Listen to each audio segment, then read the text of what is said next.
कहानी है रामपुर गांव की, जहां के मर्द महिलाओं को हमेशा नीचा दिखाने की कोशिश में रहते।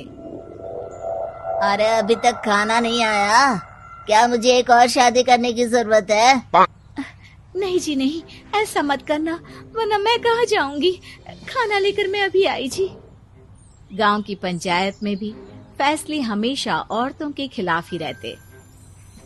मैं जो फैसला सुनाता हूँ वो भगवान की आज्ञा होती है। इस लड़के ने अपने मन से शादी करके अच्छा नहीं किया। लड़के को घर भेज दो और इसकी शादी इसकी जाति की किसी लड़के से करवा दो, लेकिन ये लड़के, इसे तो गांव के बाहर निकाल दो। नहीं नहीं जमींदार साहब, ये क्या बोल रहे हैं? ऐसा नहीं हो सकता। मेरी बेटी मासूम है, इसे अच्छे बुरे की समझ नहीं है। अरे कहाँ जाएगी ये बेचारी? कहाँ जाएगी? इतनी चिंता है तो पूरे परिवार का गांव निकाला कर देते हैं। बेचारे पूरे बसे बसाए परिवार को गांव छोड़ना पड़ता है। चाहे जो हो, अगर बेटियों को कंट्रोल नहीं कर सकते तो गांव में रहने का कोई मतलब नहीं है। यहाँ औरतों को दब कर रहना होगा। कोई भी अपने हिसाब से कुछ नहीं कर सकता, सब ईश्वर की मर्जी से ही होगा। तभी गांव का एक आदमी दौड़ा दौड़ा आता है। सरपंच साहब, जमींदार साहब, वो कालिया है ना, उसकी बेटी पढ़ने के लिए शहर जा रही है। अच्छा, ये कब हो गया? और कालिया की हिम्मत कैसे हो गई ऐसा करने की? लेकर आओ उसे और उसकी बेटी को। बस फिर क्या था, हाजिर हो जाते हैं कालिया और उसकी बेटी सरपंच के सामने। और कालिया, ये क्या सुनने में आ रहा है? बेटी को इंजीनियर बना रहा है तू? और ये बता, गांव में तो स्कूल नहीं है, फिर कहां से इतनी क्लास पास कर गई तेरी बेटी?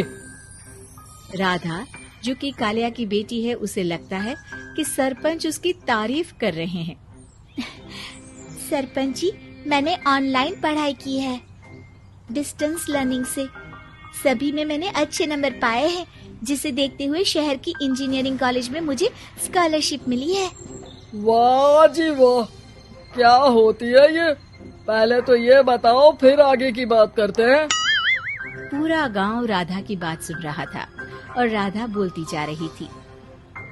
तो ऐसे मैं फ्री में एक अच्छी शिक्षा लेकर गांव में जो कुछ परेशानियां हैं, जैसे बिजली, पानी और इंटरनेट जैसी समस्याओं के लिए काम करूंगी। मैं गांव को शहर से जोड़ने के लिए पुल का निर्माण करवाने का प्रस्ताव रखूंगी। मुझे पूरी उम्मीद है कि जल्द ही हमारा गांव भी तरक्की की राह पर चल पड़ेगा। राधा की बात सुनकर सारे गांव वाले ताली बजाने लगते हैं।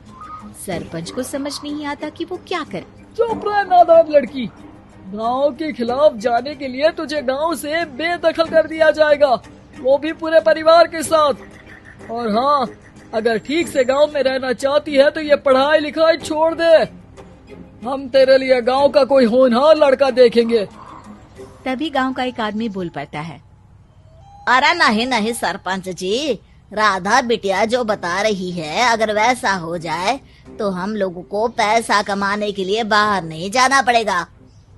हाँ जी, और ना ही कोसों दूर पानी के लिए भटकना पड़ेगा।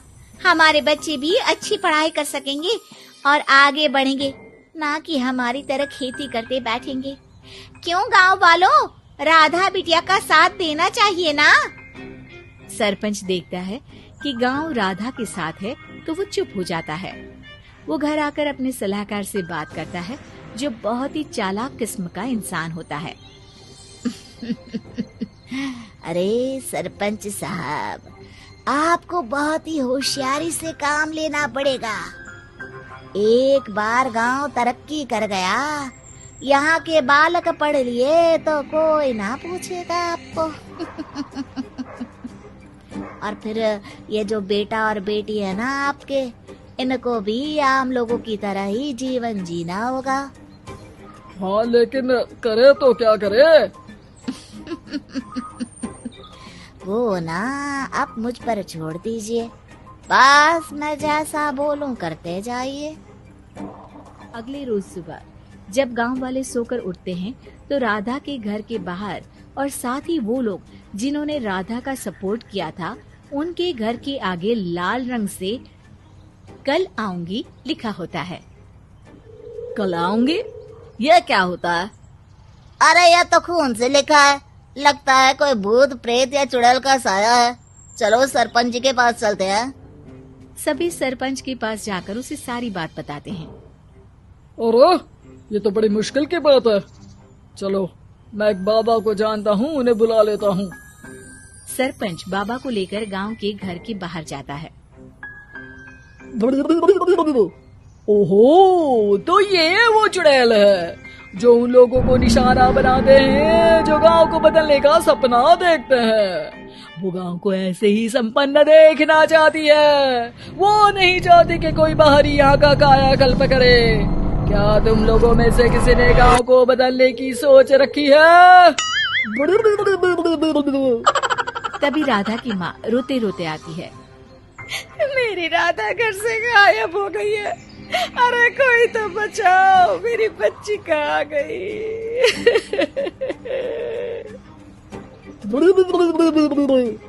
ले गई वो चुड़ैल, तेरी बच्ची को ले गई। अब वो उसे श्रापित करके छोड़ेगी, उस पर चुड़ैल का साया हो जाएगा। तभी बुरी सी हालत में राधा भी वहाँ आ जाती है। उसके बाल चुड़ैल की तरफ फैले होते हैं और कपड़ों में खून लगा होता है। सभी राधा को देखकर डर जाते हैं। माँ, पता नहीं मुझे कौन उठा कर ले गया था। अरे दूर हो जा चुड़ैल, अब हम लोग इस गांव में नहीं रुकेंगे। अरे कैसी बातें कर रहे हैं आप? कल तो आप मेरे भरोसे गांव का हुलिया बदलने, अपने बच्चों को पढ़ाने और तरक्की उन्नति की बात कर रहे थे, तो आज क्या हो गया आपको? ये फिर तुम लोगों को बहकाएगी। ये चुड़ैल गांव में आ चुकी है, ऐसे ही ये तुम्हारे घर के बच्चों को भी ले जाएगी। गांव वाले राधा को गांव से बाहर निकाल देते हैं। उसके माँ बाप रोते रहते हैं, लेकिन गांव वाले नहीं मानते।